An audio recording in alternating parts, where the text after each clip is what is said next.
mutum na farko shine wato manzo Allah ya ce a hadithin wato shaykhun zani, wato tsoho ne kuma yana zina.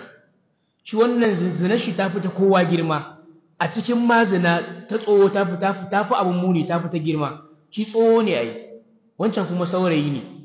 Da haka manzo Allah malamai suke cewa to zina tsoho ta fi muni kuma ta fi girma.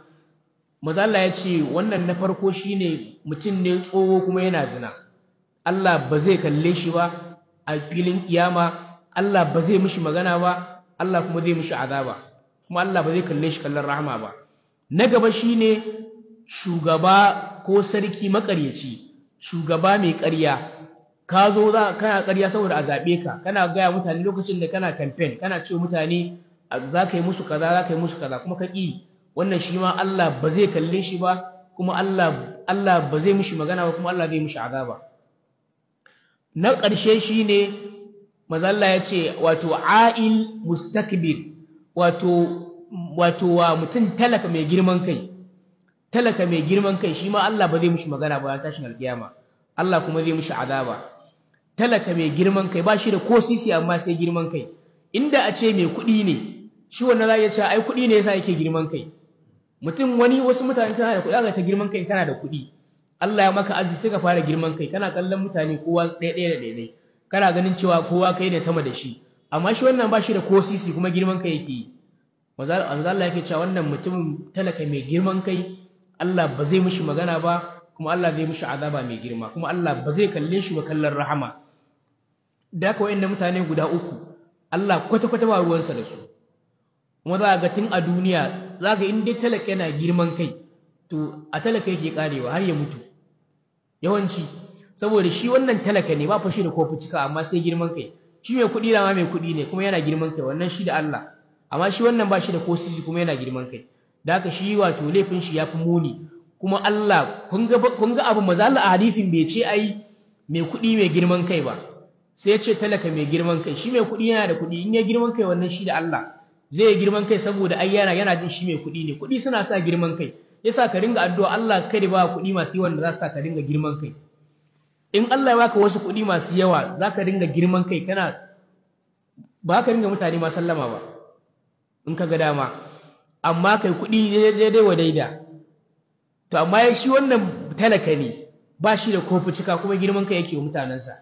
Da haka manzo Allah ya ce wannan shi ne na ƙarshe a cikin mutane, wanda kwata-kwata ku ji magana tana da ɗari, kwata-kwata Allah ba zai kalle su ba zai musu magana, kuma Allah sai ya musu azaba mai girma, walau ma'adabun alim. Kallo Allah zai kalli kowa a gobe kiyama, Allah zai kalli duk duniya, kowa zai kalli Allah. Shi yasa yan aljanna mu ba za mu ga Allah ba, sai idan asan aljanna ya kasance za su yi addu'a cewa Allah zai tambayan aljanna, yanzu duk abin da nace zan muku a duniya a Qur'ani gashi nan kuna gani Allah ya muku, yanzu me ya rage muku? Sai su ce Allah muna son mu ganka ne, muna son mu ga fuskanka. Allah sai ya yi jabi sai a ganshi. Yasa daga cikin addu'a ana cewa Allahumma matti'na bin nadhr ila wajhikal karim, Allah ka sa mu ga fuskanka a gobe kiyama. Da haka wannan addu'a ce da ake Allahumma matti'na bin nadhr ila wajhikal karim.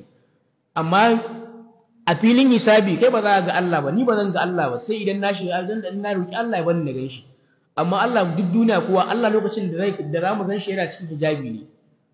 Da haka lokacin da ya kasance a aljanna Allah ya yi tambayen aljanna, Allah ya sa muna ciki, cewa yanzu Allah yanzu me ya rage muku? Za su ce ya aljanna ce, za su ce kai Allah muna son wato mu ganka ne. Allah sai ya hijabi sai ya ganshi. Yasa a cikin suratul wato alif lam ra, cikin suratul Yunus na Allah yake cewa wato lil ladina ahsanul husna wa ziyada, wanda suka yi aiki nagari suna da kyakkyawan lada kuma suna da waziyada, shine to ganin Allah nan. Haka malamin tafsiri suka faɗa.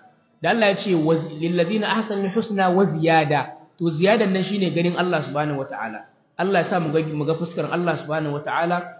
Allah ya sa muna daga cikin wanda za su ga Allah subhanahu wataala. Allah ya kare mu daga fadawa halaka da wani bala'i da ya kasance da an mana bayani a hadisai da ayoyin Qur'ani. Allah ya kare mu daga sharrin wato mu fada wani sharri ko wata musiba. Allah ya sa ba ma daga cikin wanda za su shiga wuta.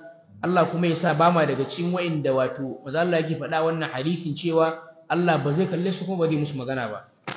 Subhanakallahumma wa bihamdika نشهد أن لا إله إلا أنت نستغفرك ونتوب إليك وصلى الله وسلم وبارك وأنعم وأكرم على عبدك ورسولك محمد وعلى أهله وصحبه أجمعين سبحانك اللهم وبحمدك نشهد أن لا إله إلا أنت نستغفرك ونتوب إليك